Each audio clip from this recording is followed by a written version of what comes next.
Welcome back to October Horrorfest. Tonight I continue with more grudginess and go into Grudge 2. Because we definitely didn't get enough of that little boy cat noise and croaking shadow bitch from the first one. Anyway, following the events of the first movie, Karen is hospitalized after trying to burn down the Kayako house. Her younger sister Aubrey travels to Japan to get her and bring her home. Once there, she's aided by a journalist named Izan. Izan? The fuck kind of a name is that?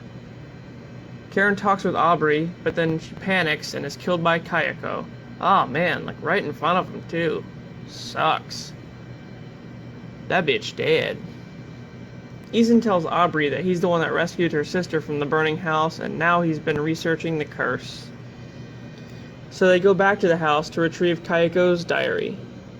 Izan takes it to a friend who tells him that Kayako's mother could communicate with spirits, and that she used to feed them to her daughter. Wait a minute, she used to feed Kayako souls? What the f...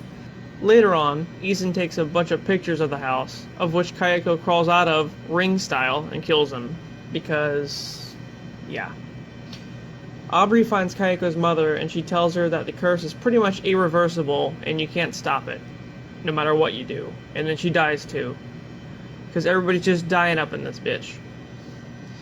So blatantly ignoring the woman's words and basically just asking for death, Aubrey goes back into the house, where the husband's ghost breaks her neck, reenacting how he killed Kayako in the first place.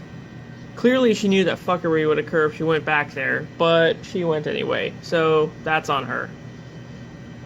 A couple years later, some girls enter the house on a dare. Most of them are killed, but one of them, Allison, escapes, only to carry the curse back home to her parents' house.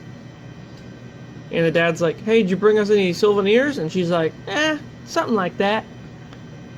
So Jake, a kid who lives in her building, comes home from school to find his parents dead. And he's like, the fuck, bro?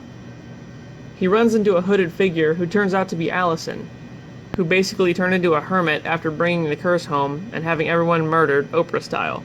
You know, you get a death, and you get a death, everyone gets a death! Allison explains to Jake that Kayako followed her home, and then she appears. I assume she just killed them both. Well hey, now she's got a whole building to herself. So that was Grudge Part 2. Not a terrible sequel.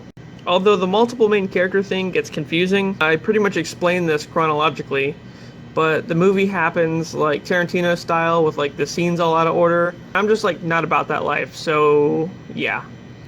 Alrighty then. See you tomorrow night for the third one. Bye!